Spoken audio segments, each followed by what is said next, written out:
4 января. Провинция Дамаск. Продолжается выполнение мероприятий контртеррористической операции в районе города Адраумалия. Выполнение операции затруднено наличием в городе большого количества жителей, которых бандиты используют как живой щит. Кроме того, не прекращаются зверства исламистов над мирным населением.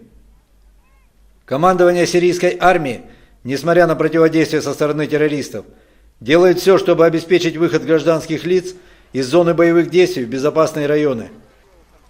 На одном из участков военнослужащие, увидев, что доведенные до отчаяния жители предприняли самостоятельную попытку выхода из города, сделали все возможное, чтобы создать им коридор. Больных, ослабевших и раненых людей буквально выносили на руках под пулями террористов.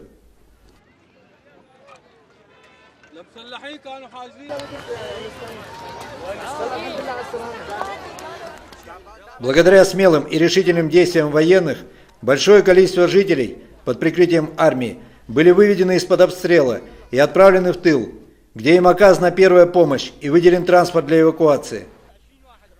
Люди с ужасом рассказывают о жестоких расправах над мирным населением, о потерях близких и родственников, о зверствах, которые творятся в городе в эти страшные дни, с тех пор, как террористы ворвались в Адру.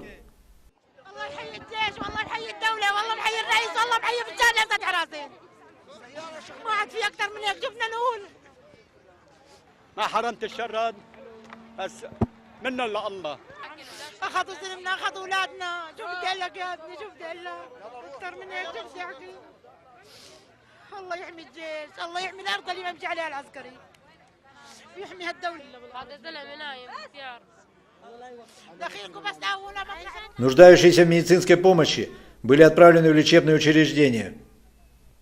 В ближайших населенных пунктах развернуты специальные центры приюта для беженцев, где есть все условия для размещения людей, где им оказывается медицинская и гуманитарная помощь, где они находятся под защитой армии. Хомс.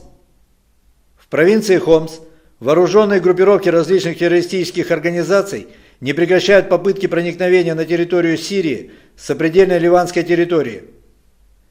Только за последние несколько дней подразделениями пограничных войск Сирии совместно с сирийской армией пресечено несколько таких попыток прорыва крупных бандформирований. В ходе боев уничтожено большое количество террористов. Изъято их оружие, боеприпасы, средства связи и другое военное имущество.